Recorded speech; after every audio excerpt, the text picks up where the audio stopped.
News conference where the mayor of Los Angeles had just introduced, I believe this is the city's police chief. Let's listen in. To compensate for this loss of water for the next few days, water is being distributed at the following locations: Sylmar High School, Kennedy High School, and the Granada Hills High School, and one or two others, which we will have other city managers mention in the next few minutes. Dealing with the issue of electricity, we can expect that electricity will be out for anywhere from the next 24 to 48 to 72 hours in many parts of our cities. Currently, we are only utilizing about 40% of the amount of electricity that the city would utilize on a day such as this. Again, the area where the loss is going to be the greatest, and we cannot right now tell you when power will be returned, consists primarily of the areas north of Devonshire and west of the 405. There are isolated spots throughout the city, not just in that North Valley area, that do not have water or power or both. But those two locations are the primary areas where we have both loss of water and power. With the issue of transportation, as you're aware, we have suffered major freeway damage in various parts of our city. Several of our surface streets have been damaged, buckled. We have gas main fires that have either been put out or still ablaze right now. Much of the city does not have traffic signals in place right now, and because of this, detours are being detailed throughout the city. Now and in the coming hours, we will have detailed maps as well as written descriptions, particularly for the media, to get out to all of the people who live and work in the city where those detours will be. From a health standpoint, we're encouraging everyone who has water to boil your water for the next 24 hours as a precautionary measure. And if you do not have water and your water comes on at any point from now on, you should boil your water for at least 24 hours after water is returned to service. Message to the children and the parents who attend the Los Angeles Unified School District. Tomorrow, all public schools under the Los Angeles Unified School District will be closed. The school district is encouraging all of its staff members to make every attempt to please come to school, to look at the condition of the schools and prepare for the return of our children. The school closing is for several reasons: the lack of utilities in many of the areas where the schools are located, as well as where the children have to go to school, the unavailability of transportation, the lack of power, and some of our health concerns, and the fact that we still do not have traffic signals in a significant portion of our city, plus the fact that many of our schools are being used as shelters for those people who cannot or choose not to stay in their homes this evening. All City of Los Angeles employees are to report to work at their normal time tomorrow. All City of Los Angeles employees will report to work at their normal time tomorrow.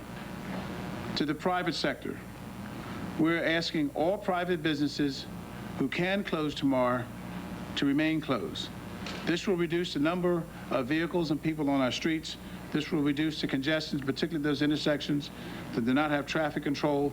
This will help conserve our utilities, particularly water and power.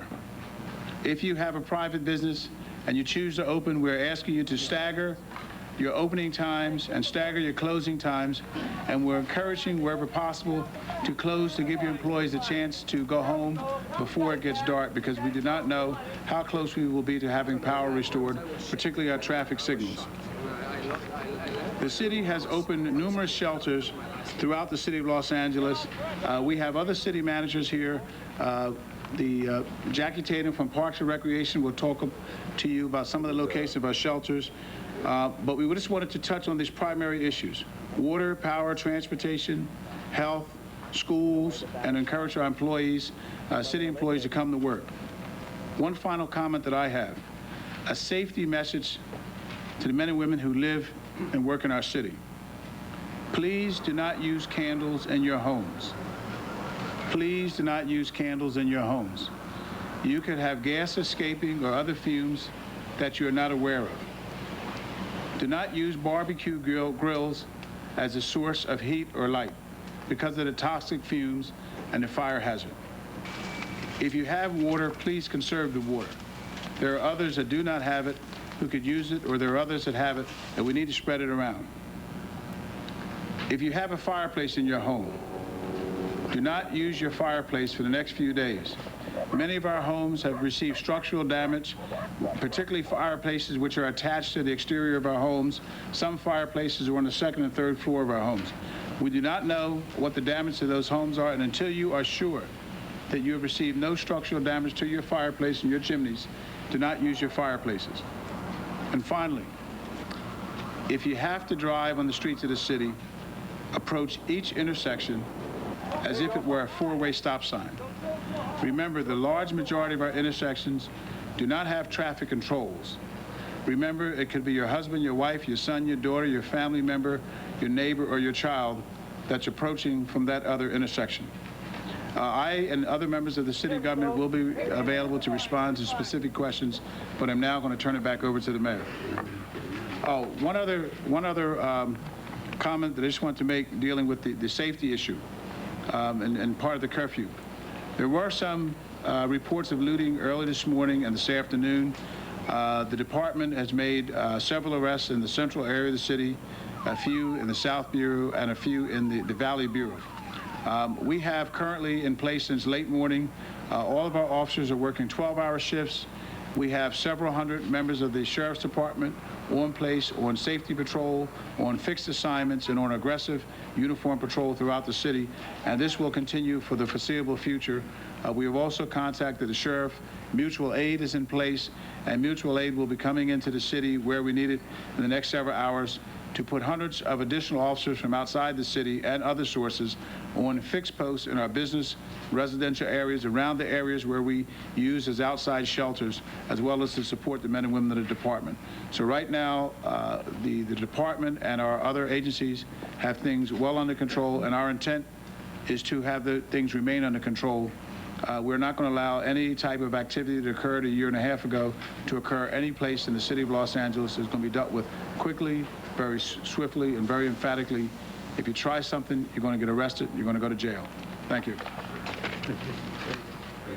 All right, we've been listening to a news conference by L.A. Police Chief Willie Williams and Los Angeles Mayor Richard Riordan with some important messages for the residents of the Los Angeles area. Among other things, the mayor announced that there is a dusk to dawn curfew imposed over the city. The residents were also told, for example, they need to boil their water at least for the next 24 hours or for 24 hours after their water supply is restored. They were told that water and power supplies are still not consistent, that more information will be coming. People were told not to burn candles in their homes, not to use fireplaces because of possible leaking natural gas. They were told that maps will be available. There's obviously extensive freeway damage in the Los Angeles area, and residents were told to look for more information from the city in terms of what streets to use, what freeways, what alternate routes to take to work. Employers, private business owners were told to keep their businesses closed tomorrow if they possibly can, and it was also announced that the schools in the Los Angeles area will be closed. So clearly, this is a city that has a great deal of adjusting and coping to do in the aftermath of this earthquake. CNN's coverage of the Southern California quake will continue in a moment.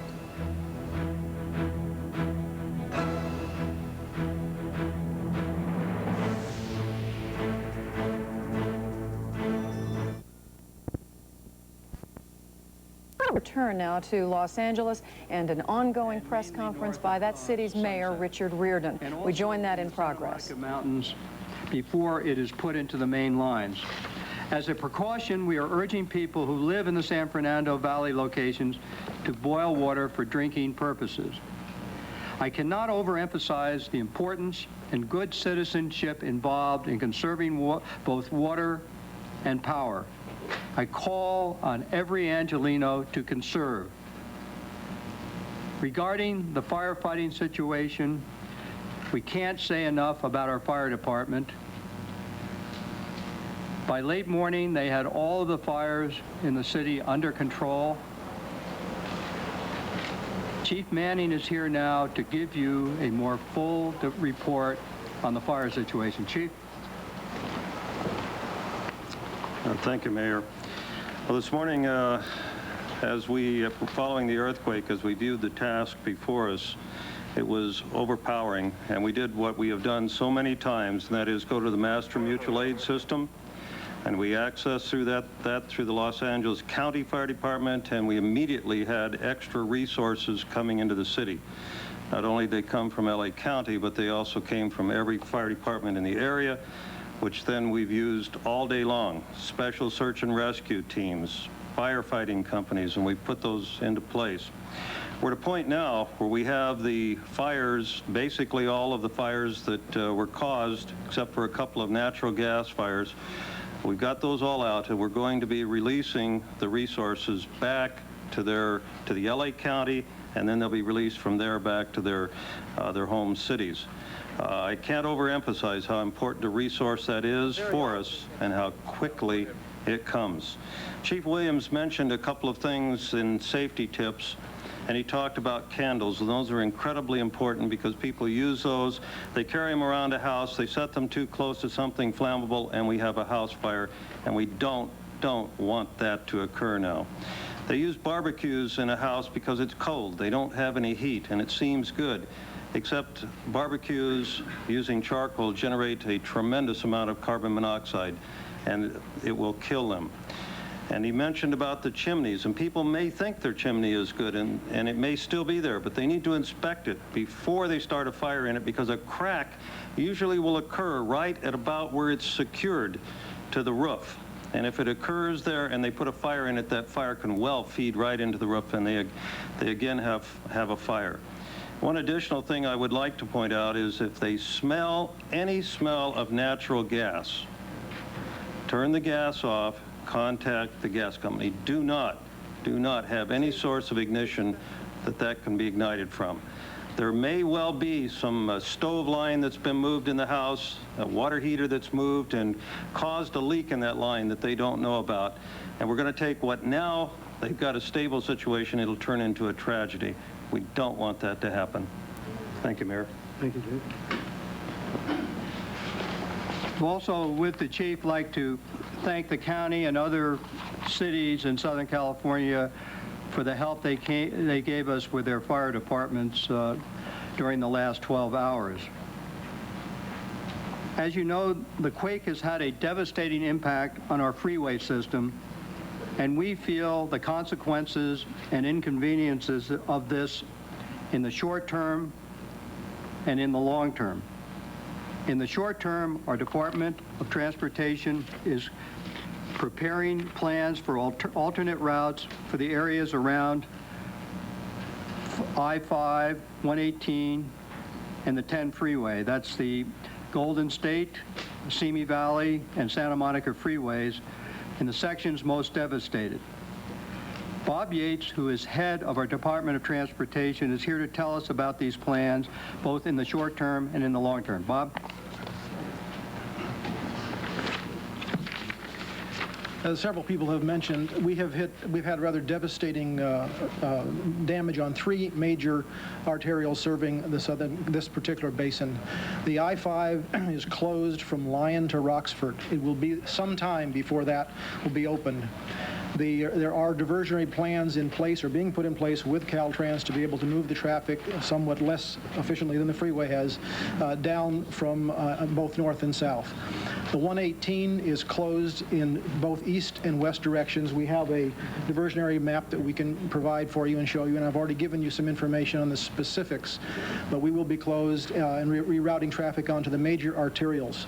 Similarly, the 10 freeway is going to be closed, but we are not positive which limits. We are working with Caltrans to assess the structural damage so we will know specifically what streets we'll be diverting traffic onto. As the mayor mentioned and as the chief mentioned, our signal systems are out in several areas of the city, particularly in the valley. It is extremely important, as was mentioned earlier, that the individuals driving in those areas stop at those intersections and be very, very cautious.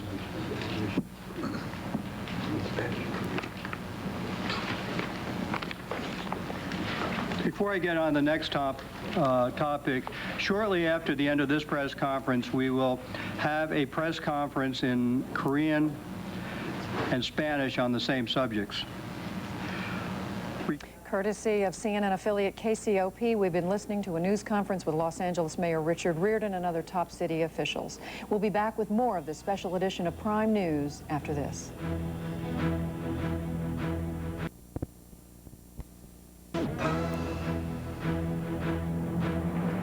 Before we wrap up tonight, we're going to let two of our correspondents quickly recap the breaking stories in the aftermath of today's quake. CNN's Mark Carter is at the Northridge Shopping Center. Mark? Judy, here we see some of the most dramatic destruction from today's quake, but this was also the scene of one of the most dramatic rescue stories we have. A custodian was trapped in this 3-story parking garage when it collapsed during the quake early this morning. He had to be rescued by firefighters who used wooden planks and an inflatable airbag to lift debris off of his legs. He was then airlifted to nearby UCLA Medical Center. We're not sure tonight what his condition is, but I can tell you that aftershocks continue to roll through this parking lot. They have all afternoon, perhaps the strongest hitting at about 3:30 local time, 6:30 Eastern time, jostled cars and continued the shredding of the already collapsed parking garage. Reporting live from Northridge, California, I'm Mark Carter for CNN. Thanks, Mark, and for all the hard work you and the rest of them have been putting in. And finally, in our earthquake recap, we call on CNN's Greg Lamont at the city's disaster command post. Greg? Well, Mayor Richard Reardon, Police Chief Willie Williams, and LA City Fire Chief are holding a news conference at this hour discussing several issues, one being a dusk to dawn curfew that has been imposed, saying that no one is allowed on the streets or sidewalks from dusk to dawn. There was a problem with looting in several sections of town this morning. The Los Angeles Police Department is fully deployed. They're being backed by the Los Angeles County Sheriff's Department and soon to be backed by 1,500 National Guardsmen. Power outages continue to be a problem in the Los Angeles area. We're told that they will continue to be for the next 24 to 72 hours. Water is also a problem and will continue to be for the next 2 to 3 days, and people are being urged to boil water before they drink it. Greg Lamont, CNN Live, Los Angeles. All right, Greg, and thanks to you, too, for hanging in there throughout the day, throughout the afternoon. That's all tonight for Prime News. I'm Judy Woodruff in Atlanta. Good night, partner. Good night, partner. I'm Bernard Shaw in Los Angeles. And then with Governor Wilson, and wish them well and pledge to them that the United States government would do all that we possibly can to be helpful. They were obviously appreciative, and we're glad that James Lee Witt, as well as our cabinet secretaries, were on their way to the scene.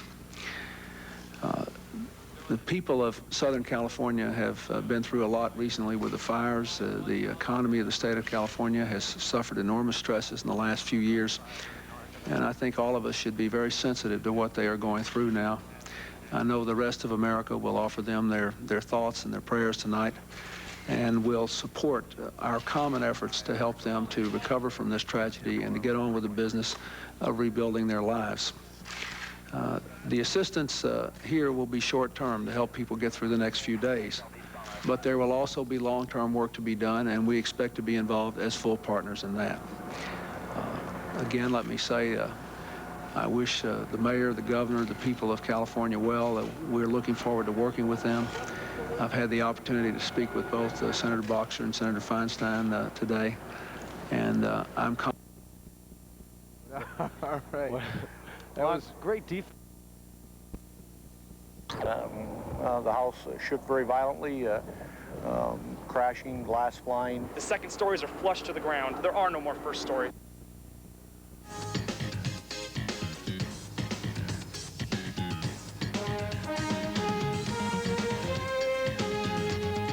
Welcome to the ACE Award-winning Larry King Live from Los Angeles. Tonight, disaster in Southern California.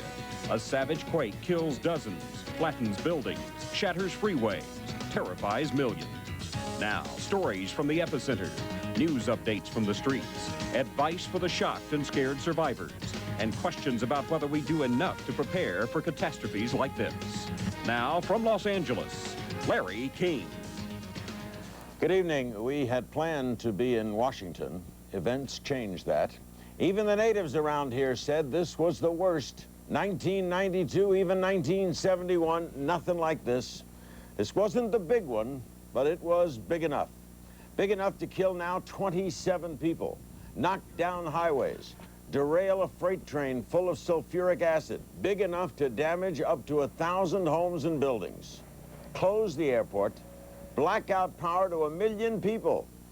This is a major natural disaster for people who already have seen more than their share.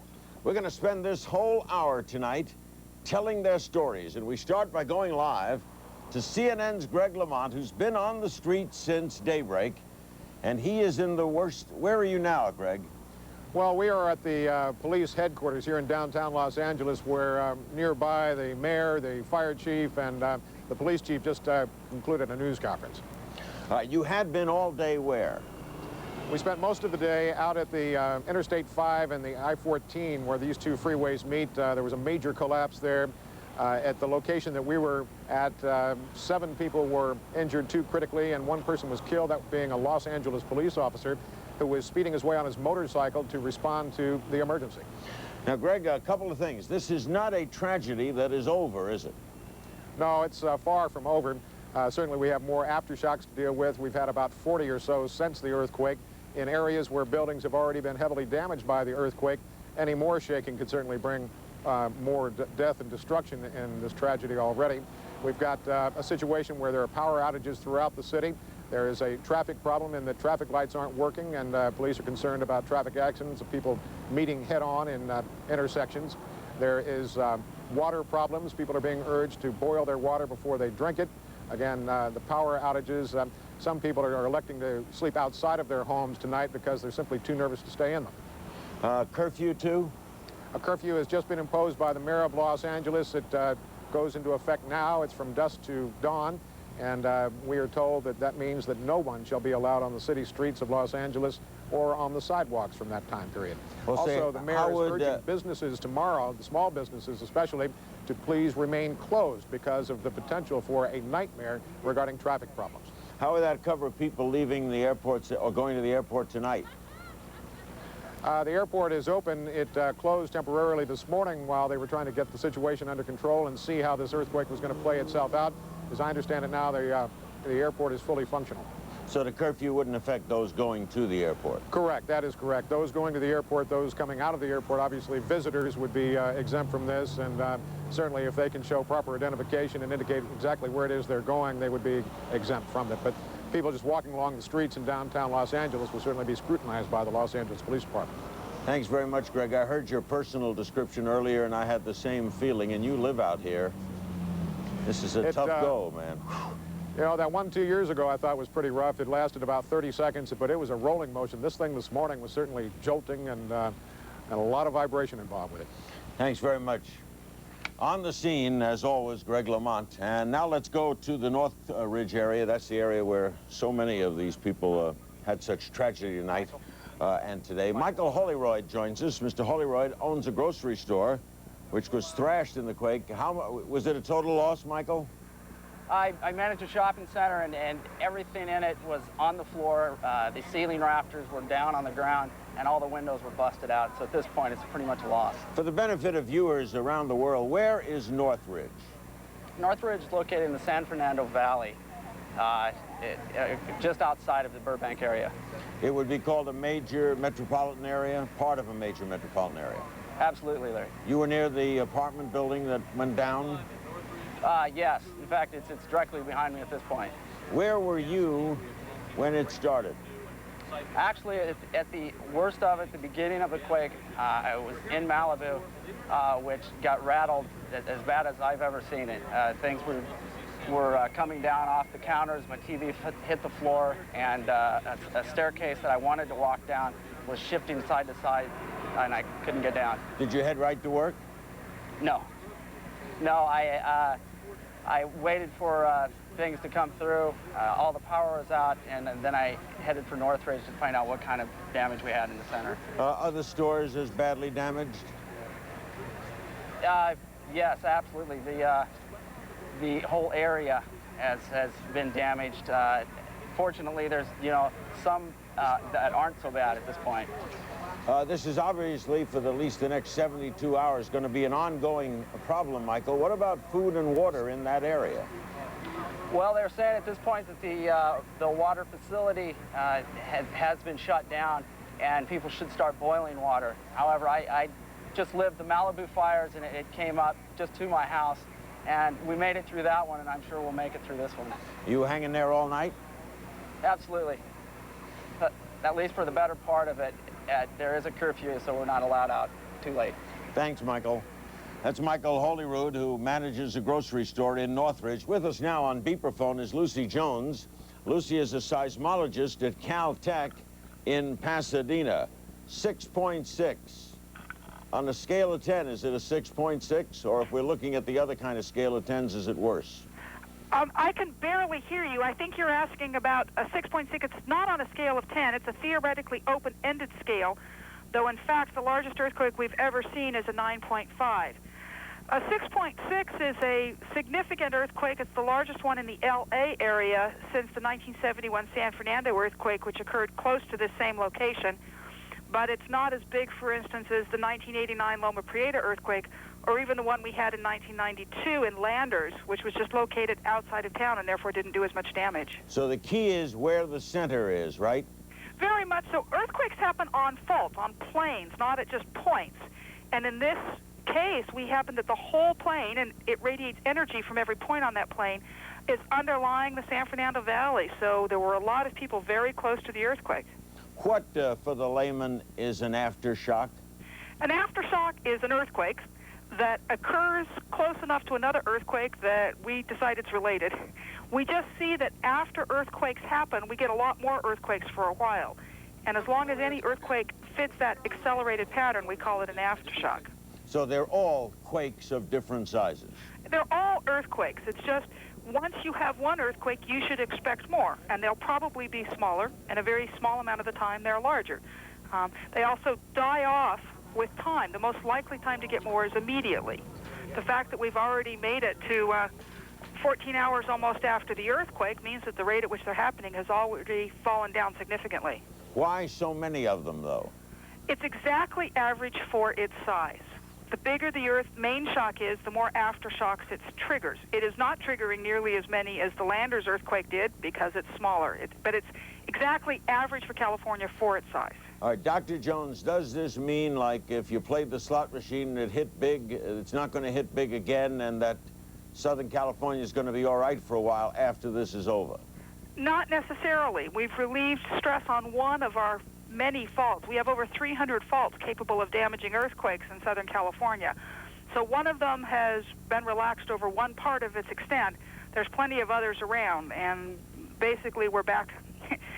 We're as likely to have any more as we ever were. So what this did was relieve stress, right? On one fault. So the Earth had to have this happen to it. Yeah, there's eventually all of these faults that we have, the over 300, are going to have earthquakes. It's just many of them won't happen in our lifetime. Thanks, Dr. Jones. You're welcome. That was Lucy Jones at Caltech in Pasadena. Senator Dianne Feinstein is here and with us next. This is Larry King live in Los Angeles. President Clinton will be with us Thursday night in Washington taking your phone calls. We'll be back with Senator Feinstein right after this. What happened was this was all just water that was first just shooting into the air about 75 feet. This truck tried to shoot through it, ended up igniting the fire somehow, and it blew up. We were all out here. It knocked us all down. One of them jumped out of the truck. He was on fire when he jumped out of the truck, the driver. This guy came in through that side, and it was just a poof. It wasn't an explosion. It just went poof, and then just fire. It's just straight in the air.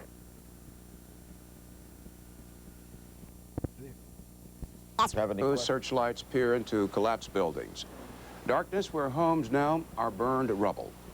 Darkness where freeways have become twisted, contorted ruins. This is a city where police, sheriff's deputies, and National Guard troops will be on duty. And a dusk-to-dawn curfew is in effect to prevent looters and the darkness of human greed from plundering shattered businesses. Los Angeles is a changed city tonight. Changed by the rolling, jolting shock of a pre-dawn earthquake. It hit at 4:31 a.m. Pacific time. More than a half-minute worth of shaking measured at 6.6 on the Richter scale. A most alarming alarm clock. It was centered in the San Fernando Valley near the community of Northridge. Already, it has been dubbed the Northridge Quake.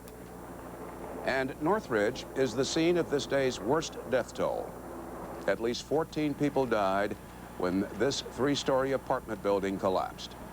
The overall death toll stands at 27. But also, there are stories of heroism and perseverance.